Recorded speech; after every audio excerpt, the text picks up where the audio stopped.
Hello again, it's another weekend. I am thinking today about the process of awakening and how difficult it can be. It's not a one time does it and you are forever after an enlightened being. It kind of comes to you in stages. And I have briefly talked in the past about the initial awakening that I had under nitrous oxide at the dentist. And I was really not expecting what happened. It was a complete surprise. So I'm sitting in the dentist chair, the nitrous begins to come through me, and as I mentioned in an earlier video, the first thing I noticed was that my ability to perceive sound changed. The dentist had some music in the background, and I have a really amazing ability to identify music. I must have thousands of pieces of music in my brain. When they come on, I say, oh, such and such by whoever it is. And so here I was in the dentist chair, and suddenly I could no longer figure out what I was listening to, because now the music, instead of coming to me the normal way, came to me in waves. And I thought, what is happening?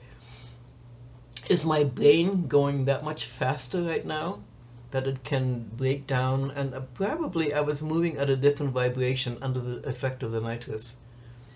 And that's why I was able to then hear the sound as it was coming in. Something in my processes had really sped up.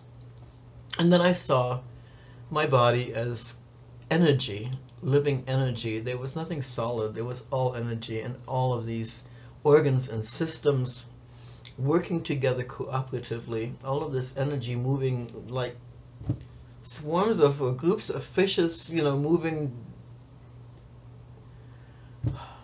It was almost like choreography, if you can imagine that each system and each organ has its own pattern and flow of active living units of consciousness, and they each know what the other systems are up to, and they communicate with each other.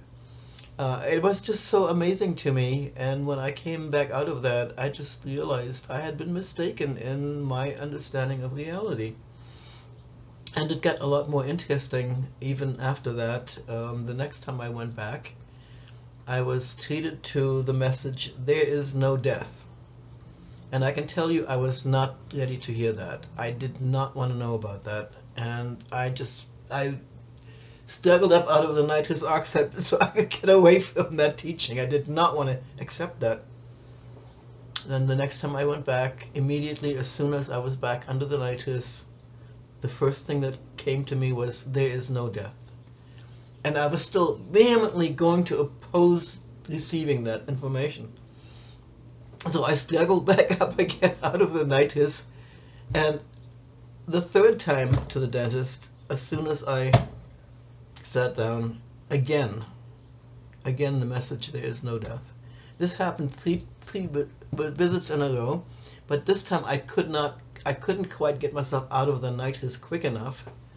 And so then I saw this life in which, and I cannot tell you whether it was this planet, whether it was some other planet, all I experienced was this tremendous explosion of whatever planet I was on, whether it was the Earth, whether it was this current Earth, the future, I mean, I have no idea.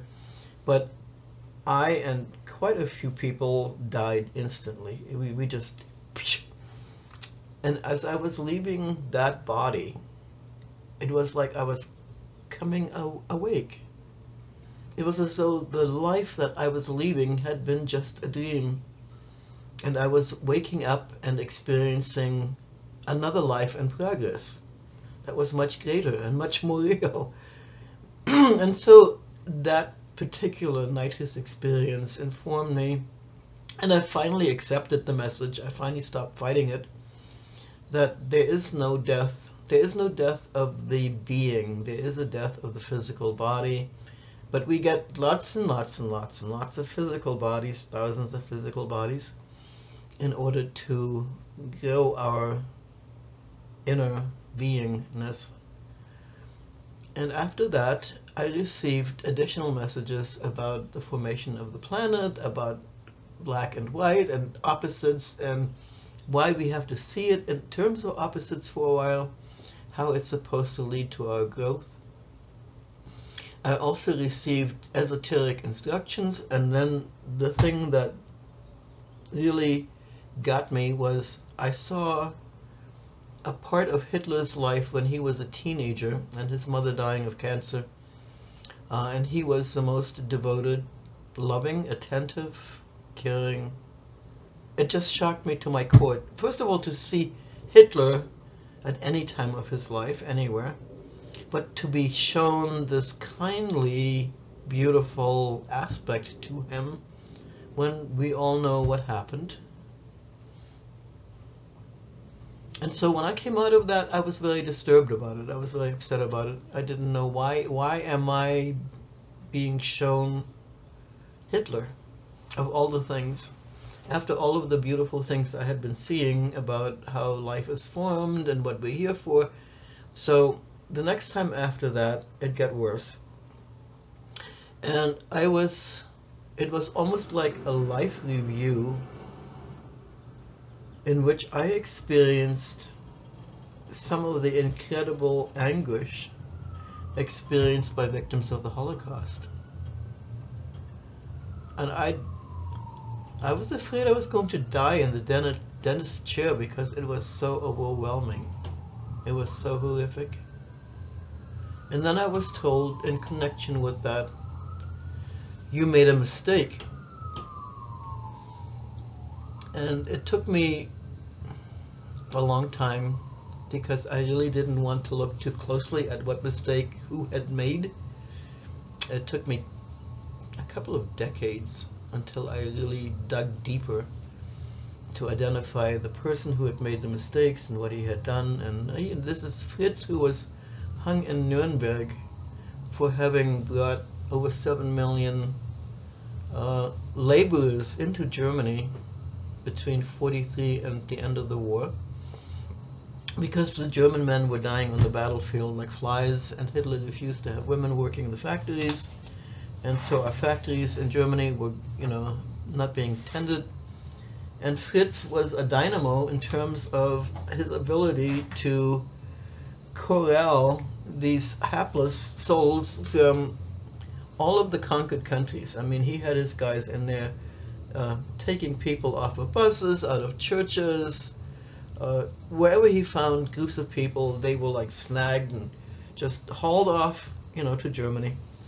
And that's why Fritz ended up getting hung by the Nuremberg tribunal, although they gave Albert Speer, who requisitioned the men and the labor, only 25 years, which seemed kind of weird, that Fritz, who actually got the people to come in, was more culpable. But that was one of the awakenings, and it was not really pleasurable, because when you wake to a fact that you have been less than stellar in one of your lifetimes and have, caused people great harm, it's not a happy thing to wake up to. And it took me many, many years before I just finally made peace with that. And the second thing happened. I was very, very unhappy. One day after I had gotten a tubal ligation, my significant other decided to choose that night to be gone. And I felt so unloved, I think is what it was, the pain of being unloved, that I decided I was going to check out that night. And I decided I would do it by stopping my heart.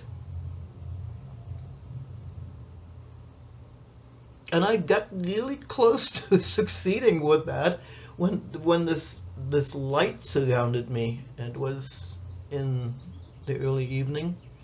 I was sitting in bed, getting ready to let myself just disappear from the world. And this light surrounded me, just surrounded me, and it was this loving energy was in the light. It was coming to me from the light. And I started to ask the light questions. Why? And while I was getting my answers, this light was like filling me with the love energy, so that I was practically floating pretty soon from all of the love that I was perceiving. Uh, it was a most amazing, amazing experience for me. Once I felt all this love, I stopped wanting to die. I started to just fill up and wanted to express some of what I was receiving. And it took, I would say, almost 3 weeks before that energy kind of subsided inside me and I was back to my normal self. And then the third strange thing that was sort of an awakening, but not quite, when my father died, and he was the person in my life, this life, that I was closest to. He wasn't perfect. He had essentially abandoned our family for the first 9 years of my life. But once he came to bat for us, he turned out to be the better parent, and I really bonded with him. But when he died, I thought, okay, why am I still here? And this is again this idea, there's nobody else who loves me here. I mean, my mother was just not capable of it. My son at that time was still living with his father. That was about to change shortly. But I decided to use the Ruth Montgomery method that time, and Ruth Montgomery had been a hardcore journalist, reporting on Washington events. And when she started to channel, I think in the 70s, she started to channel, and nobody was more surprised than Ruth Montgomery when that happened to her.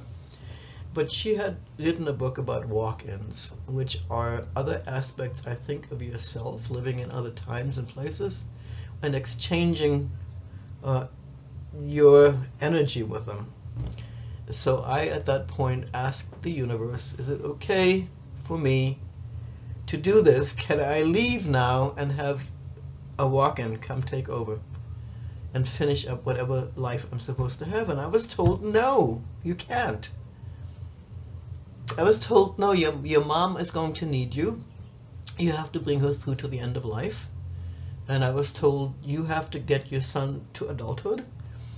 And one third thing, which I, for life, cannot remember what that third thing was. So I don't know whether it's happened or not. But it was so strange to me to be told, you have to bring your mother through to the end of her life, because I had at the time a sister 2 years older, living 7 miles away from her, while I lived in another state 700 miles away. So I was like, what? Why me? Why me? And then my son, because he was with his dad, and his dad had not wanted to give him back for the last 8 years. So I was thinking, what is this real?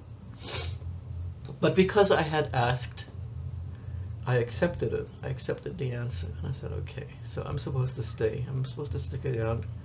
So I did, and sure enough, within a couple of weeks, within a few weeks from that time, my son's father said, it's time for you to resume your maternal duties. And he apparently had not succeeded in turning our son into a chip off the old block, thank God. So then Stefan came back into my life, which I was very happy about. And it turned out that my sister, who was an alcoholic, died from her alcoholism. And then I ended up being the one to take care of Mom towards the end of her life. And when she had a stroke, she came and lived with me. So these are little aspects of the awakening process, and it happens in bits and pieces throughout life. It can happen at any time. It can surprise you. And every single awakening will make you a better person. And it may take many, many awakenings to really get clear on who we are, why we're here, where we're going, and what we're doing. And so this is a little bit long, this message today. I hope I am not boring anybody here, but write to me and tell me about your own awakenings. I'm sure many of you have had some, and I would love to hear about them. All right, wishing you all a great what's left of the weekend, and Oh, now we're dealing in Washington with the big bad bill, where Trump is essentially attempting to deny the courts the right to have contempt charges against his people who are constantly violating the Constitution, and that is stuck in the big bad bill going to the Senate now. So he is seriously wanting to completely squash constitutional law in this country so he can do his deporting, his maligning, his all of the horrible things that he is doing. He is so not okay for us to have as a president. He needs to go. He really needs to leave. And he is, of course, he's leaving mentally. Every single week, he's getting more discombobulated in what he's saying. And eventually, even the Republicans who want to use him will have to acknowledge that he is no longer useful, because he's going to turn into a babbling idiot. And he probably already is 80% there right now. So let's see what happens. Let's keep resisting. Let's keep meeting in public places. Let's have lots and lots of protests. Let's write. And most of all, visualize the country as you wish it to be. And that takes a little bit of effort right now. All right. Wishing you all well.